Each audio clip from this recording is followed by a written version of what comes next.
સરકારી તેમજ પ્રાઇવેટ જોબ્સની માહિતી માટે અમારી આ ચેનલને સબસ્ક્રાઇબ કરો. તો નમસ્કાર દર્શક મિત્રો, સ્વાગત છે તમારું અમારી આ યુટ્યુબ ચેનલમાં. તો મિત્રો, આંગણવાડી ભરતી 2025 છે તેની શરૂઆત છે 8 તારીખથી તેના ફોર્મ ભરવાની શરૂઆત થવાની છે. તો મિત્રો, આમાં ફોર્મ ભરવા માટે છે ક્યાં ક્યાં ડોક્યુમેન્ટ જોશે તેના વિશે માહિતી આપણે આ વિડીયોમાં જોવાના છે. મિત્રો છે EHRMS ની ઓફિશિયલ વેબસાઇટ ઉપરથી 8 તારીખથી તમે છે વિવિધ જિલ્લાઓમાં છે આંગણવાડી કાર્યકર અને તેડાગરના જે ફોર્મ ભરી શકશો. તો આ માટેના જરૂરી ડોક્યુમેન્ટ વિશે આપણે વાત કરવાના છે કે કયા કયા ડોક્યુમેન્ટો તમને છે આમાં જે છે ફોર્મ ભરવા માટે ઉપયોગી આવશે. તો ચાલો આપણે વિડીયોની શરૂઆત કરીએ. તો મિત્રો, ફોર્મમાં તમારે જે છે જરૂરી ડોક્યુમેન્ટો જોશે તેનું લિસ્ટ આપણે અહીં રજૂ કર્યું છે.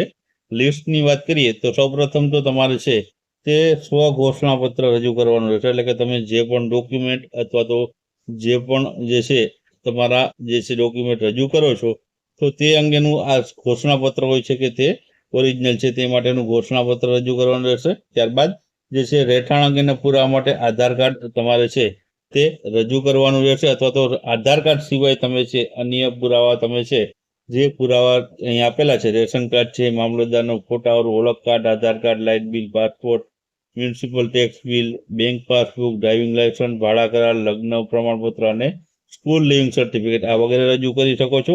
ઉપરાંત મામલતદારનું જે તમારે છે રહેઠાણનું પ્રમાણપત્ર છે તે તમારે કઢાવવાનું રહેશે. ત્યારબાદ જન્મનો જે તારીખનો દાખલો છે અથવા તો તમે શાળા છોડ્યાનું પ્રમાણપત્ર હોય તો તે તમારે છે રજૂ કરવાનું રહેશે. બંનેમાંથી એક તમારે રજૂ કરવાના રહેશે. જાતિના દાખલામાં જો તમે જાતિનો દાખલો હોય તો તમારે જાતિનો દાખલો છે તે રજૂ કરી શકો છો. હવે મિત્રો, ધોરણ 10ની માર્કશીટ રજૂ કરવાની રહેશે અને ધોરણ 12ની માર્કશીટ રજૂ કરવાની રહેશે.